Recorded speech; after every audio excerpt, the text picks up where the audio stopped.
Hello everyone, कैसे हैं आप सभी लोग। आप सभी का स्वागत है आपके अपने radio books club YouTube channel पर। तो चलिए आज की हमारी बुक समरी शुरू करते हैं।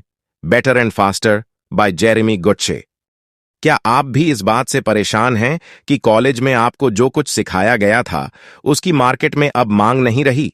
क्या आप भी इस बात से डर रहे हैं कि कहीं आप इस वक्त में पीछे ना रह जाएं? अगर हां, तो यह किताब नए आइडियाज को खोजने और उन्हें लागू करने में आपकी मदद कर सकती है। इस किताब की मदद से आप खुद को अपने घोंसले से बाहर निकालकर नई आदतों के आसमान में उड़ना सीख सकते हैं। यह किताब हमें उन 6 तरीकों के बारे में बताती है जिनकी मदद से हम एक नए आइडिया को खोजकर उसे लागू कर सकते हैं। साथ ही यह किताब हमें बताती है कि किस तरह से आप अपनी इंडस्ट्री को पहचान कर उसके हिसाब से एक अलग और बेहतर प्रोडक्ट बना सकते हैं। किस तरह से आप एक नया आइडिया पैदा कर सकते हैं। बिजनेस में भविष्य का अनुमान लगा पाना क्यों जरूरी है। वो कौन से तरीके हैं जिन्हें अपनाकर एक कंपनी कामयाब बन सकती है। कामयाब होने के लिए प्रेजेंट में जीना बहुत जरूरी होता है। ज्यादातर लोगों को लगता है कि कामयाबी हासिल करने के लिए जिन खूबियों की जरूरत होती है उनमें वे सारी खूबियां हैं। हालांकि खुद पर भरोसा करना अच्छी बात है, लेकिन कभी कभी इस तरह से भरोसा करना हमारे लिए कुछ समस्याओं को पैदा कर देता है जो हमारे नाकाम होने की वजह बनती है। आइए कुछ तरह की समस्याओं को जानें। सबसे पहली समस्या होती है कॉम्प्लेकेंसी।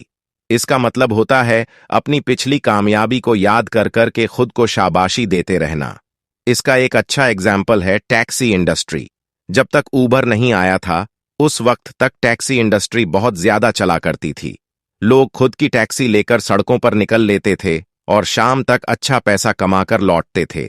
लेकिन ऊबर के आ जाने के बाद लोगों ने ऑनलाइन टैक्सी बुक करना शुरू कर दिया और लोग ज्यादातर उसे इस्तेमाल करके अपना समय बचाने लगे। वे टैक्सी को नहीं खोजते, बल्कि अब टैक्सी खुद उन्हें खोजते हुए उनके घर पर आने लगी। लेकिन टैक्सी इंडस्ट्री अब भी पुराने तरीके पर काम कर रही थी, जिसकी कीमत उसे चुकानी पड़ी। दूसरी समस्या तब पैदा होती है जब आप आगे चलकर वही काम करने लगते हैं जिससे बीते वक्त में आपको कामयाबी मिली थी। समय के साथ काम करने के तरीके ना बदलना और उसी काम को बार बार करते रहना हमारे लिए नुकसान की वजह बनती है। एग्जाम्पल के लिए आप जेरॉक्स इनकॉर्पोरेशन को ले लीजिए।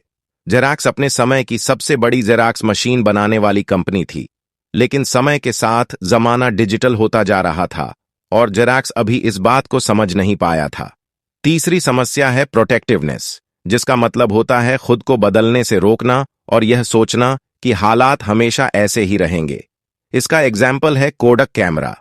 जमाना बहुत तेजी से रील वाले कैमरे से भागते हुए डिजिटल कैमरे की तरफ आ रहा था, लेकिन कोडक नई टेक्नोलॉजी में इन्वेस्ट करने की बजाय अपने पुराने कैमरे को मार्केट में ले आ रहा था, जिसकी नतीजा यह हुआ कि 2012 में वो कंपनी बैंकरप्ट हो गई। अपनी भूख को कभी मिटने मत दीजिए और जितना हो सके नया सीखने की कोशिश कीजिए। जैसा कि हमने देखा कि हम अक्सर अब के वक्त को देखना छोड़कर पुरानी चीजों को पकड़े रहते हैं, जिसकी हमें भारी कीमत चुकानी पड़ती है, लेकिन हम इन्हें बड़ी आसानी से भगा भी सकते हैं। आइए देखें कैसे। सबसे पहले तो आप अपने अंदर कभी न खत्म होने वाली भूख को पैदा कीजिए, ताकि आप हर वक्त बाहर निकलकर कुछ अलग अलग तरह के मौके को खोजते रहें जिससे कि आपकी भूख मिट सके। इसका अच्छा एग्जाम्पल अमेजॉन और नेटफ्लिक्स हैं। यह दोनों कंपनियां समय समय पर अलग अलग तरह की सुविधाएं अपने ग्राहकों के लिए लेकर आते हैं। अमेजॉन सिर्फ सामान बेचने को छोड़कर अब म्यूजिक, मूवीज भी बेचता है। साथ ही उसने ऑडिबल के साथ किताबों को पढ़ने का एक और आरामदायक तरीका निकाल दिया। हर साल के बदलते माहौल में यह खुद को ढाल ले रहा है। इसके बाद आप हर बार बाहर निकलकर यह जानने की कोशिश कीजिए कि इस समय मार्केट में क्या नया चल रहा है। आप यह पता करने की कोशिश कीजिए कि आपके ग्राहकों को इस समय क्या पसंद आ रहा है, ताकि आप एक काम को बार बार एक तरीके से ना करके अलग अलग तरीके से करें। इस तरह से आप समय के साथ अपने काम करने के तरीके को भी आगे लेकर चल सकते हैं। इससे आपको अपने दिमाग के नए हिस्सों को इस्तेमाल करने का मौका मिल सकता है और आपको अपनी कुछ खास खूबियों के बारे में पता लग सकता है। इसके बाद आप अपनी पुरानी पर्सनैलिटी को बर्बाद करने के लिए हमेशा तैयार रहिए। इसका मतलब है किसी भी चीज के साथ चिपक कर मत बैठिए, खुद को समय के साथ बदलते रहिए। मार्केट के ट्रेंड को पहचान कर मिलाना या बांटना सीखिए। यहां से हम उन 6 तरीके की बात करेंगे जिनका इस्तेमाल करके आप प्रतियोगिता को खत्म करके अपना एक अलग ब्रांड बना सकते हैं। इस सबक में हम पहले 2 के बारे में बात करेंगे, जिनका नाम है मिलाना और बांटना। मिलाने का मतलब है कि मार्केट में हो रही उथल पुथल का फायदा उठाकर या ग्राहकों की चल रही पसंद का फायदा उठाकर कुछ ऐसा बनाना जिससे कि आप उनके दिमाग पर छा सकें और खुद को प्रतियोगिता से अलग कर सकें। आप चाहें तो अलग अलग तरह के ट्रेंड का इस्तेमाल कर सकते हैं। एग्जाम्पल के लिए आप आईफोन के एक ऐप को ले लीजिए जिसका नाम है ज़ॉम्बीज़ रन। जैसा कि हम अपने आसपास देख सकते हैं कि हर कोई चाहता है कि वो अपनी सेहत पर ध्यान दे। सेहत का मार्केट बहुत बड़ा है, इसलिए आईफोन ने इसका फायदा उठाकर एक फिटनेस ऐप बनाया। साथ ही लोगों को ज़ॉम्बीज़ बहुत पसंद होते हैं, अब चाहे वो कोई गेम हो या मूवी। इन दोनों ट्रेंड को उसने जीपीएस से मिलाया और एक जॉगिंग ऐप बना दिया जो कि ग्राहकों को बहुत पसंद आ रहा है। इसके बाद आप बांटना सीखिए। इसका मतलब होता है कि आप कुछ ऐसा अलग कर दीजिए जिससे कि आप भीड़ से अलग हो जाएं।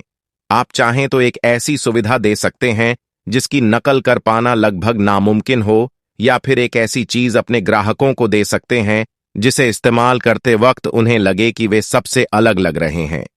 एग्जाम्पल के लिए आप गूगल को ले लीजिए, जिसका सर्च एल्गोरिथम इतना ज्यादा अच्छा है कि उसकी नकल कोई नहीं कर पाता। इसके लिए आपको सबसे पहले अपनी सबसे बड़ी कमजोरी को पहचान कर उसे अपनी सबसे बड़ी ताकत में बदलना होगा। आपको यह देखना होगा कि आप अपने ग्राहकों को ऐसा क्या दे सकते हैं जिससे या तो उनकी जिंदगी बहुत ज्यादा आसान हो जाए, या फिर वे आपके प्रोडक्ट को इस्तेमाल करते वक्त यह महसूस करें कि वे सबसे अलग लग रहे हैं। खुद को प्रतियोगिता से अलग करने के लिए साइक्लिकलिटी और रीडायरेक्शन का इस्तेमाल कीजिए। इस सबक में हम उन तरीकों की बात करेंगे जो भविष्य का अनुमान लगाकर काम करने में हमारी मदद करते हैं। ये 2 तरीके हैं, साइक्लिकलिटी और रीडायरेक्शन। इन तरीकों की मदद से हम इस समय चल रहे ट्रेंड या मार्केट की हालत को देखकर यह पता लगाते हैं कि भविष्य में इसके हिसाब से क्या हालात हो सकते हैं। एक बार हमें यह पता लग जाए तो हम भविष्य जानकर उसके लिए खुद को तैयार कर सकते हैं। सबसे पहले हम साइक्लिकलिटी की बात करते हैं। आपने शायद यह सुना हो कि इतिहास खुद को दोहराता है। साइक्लिकलिटी शब्द का मतलब यह है कि यहां पर सब कुछ एक साइकिल में चलता है। एक घटना के घटने के बाद दूसरी घटना का पता लगाया जा सकता है अगर हमारे पास सही जानकारी हो तो। एग्जाम्पल के लिए 2008 में जब हर कोई रियल एस्टेट में अपना पैसा लगाने लगे थे, तो कुछ एक्सपर्ट ये समझ गए थे कि इसका स्टॉक मार्केट इतना ज्यादा ऊपर उठ गया है कि यह कभी भी क्रैश कर सकता है। इस घटना को देखकर उन्होंने भविष्य का अंदाजा लगा लिया और खुद को उसमें इन्वेस्ट करने से बचा लिया। इस तरीके का इस्तेमाल फैशन की कंपनियां करती हैं। वे मार्केट को देखकर यह पता लगाने की कोशिश करती रहती हैं कि आने वाले वक्त में ग्राहकों को किस तरह का फैशन पसंद आएगा। फिर वे उसके हिसाब से अपने प्रोडक्ट को लॉन्च करती हैं। इसके बाद का तरीका है रीडायरेक्शन। इस शब्द का मतलब है दिशा को बदलकर ठीक करना। यहां पर इस शब्द का मतलब है कि वो चीजें जो इस समय ग्राहकों को पसंद नहीं आ रही हैं, उन्हें किसी और तरह से पेश करके उनके सामने लाना कि वे उसे पसंद करने लगें। इसमें हम कुछ इस तरह से काम करते हैं कि हम एक नेगेटिव चीज को अच्छा बनाकर लोगों के सामने लाए। इसके लिए आपको मार्केटिंग की अच्छी जानकारी होनी चाहिए।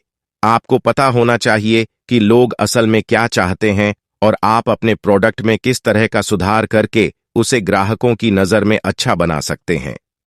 अपने प्रोडक्ट्स को कम करके आप तेजी से आगे बढ़ सकते हैं। ज्यादा का मतलब हमेशा अच्छा नहीं होता।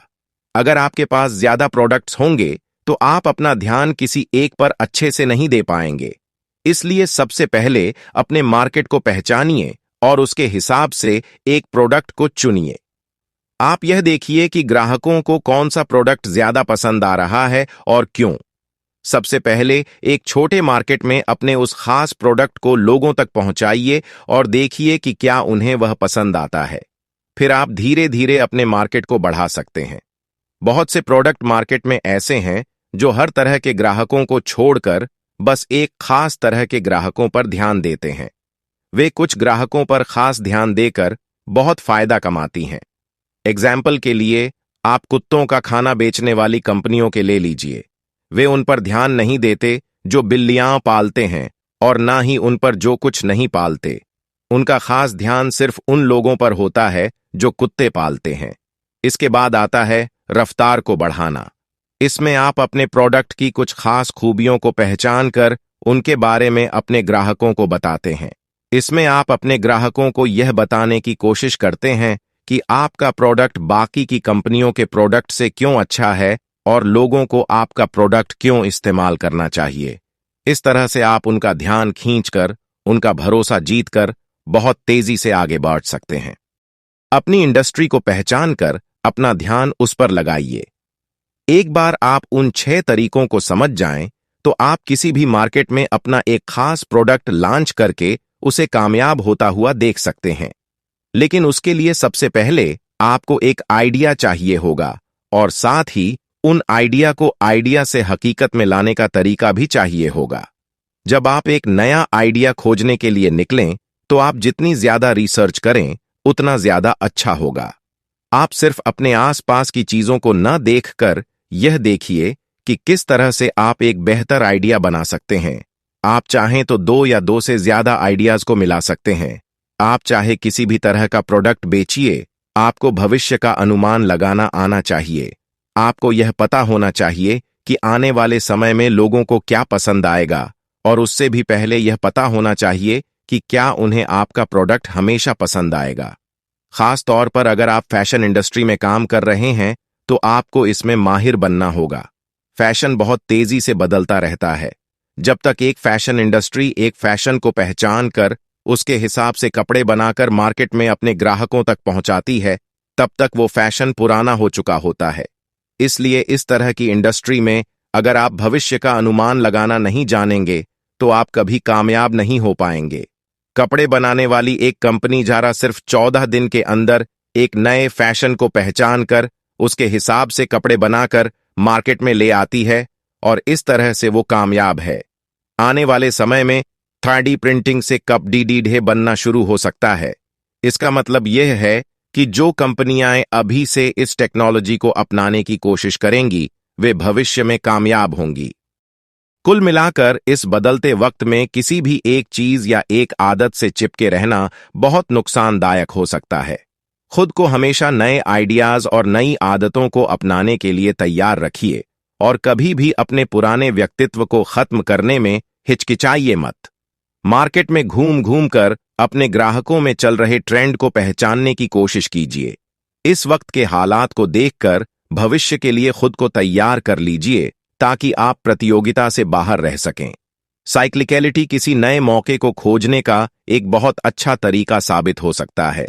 दिए गए 4 तरीकों का इस्तेमाल करके आप इसका फायदा उठा सकते हैं। उन चीजों पर ध्यान दीजिए जो खुद को दोहरा सकती हैं, ताकि आपको एक नया मौका मिल सके। तुरंत काम कीजिए, क्योंकि नए मौके हमेशा नए नहीं रहेंगे। यह पता करने की कोशिश कीजिए कि आगे क्या हो सकता है, ताकि आप प्रतियोगिता से आगे रह सकें। दूर तक देखने की कोशिश कीजिए। वहां तक मत देखिए जहां तक सब लोग देख रहे हैं, बल्कि वो देखने की कोशिश कीजिए जो वे नहीं देख पा रहे हैं। आपको यह समरी कैसी लगी कमेंट करके जरूर बताएं। ऐसे और बुक की समरी सुनने के लिए वीडियो को लाइक करें और चैनल को सब्सक्राइब करें। धन्यवाद।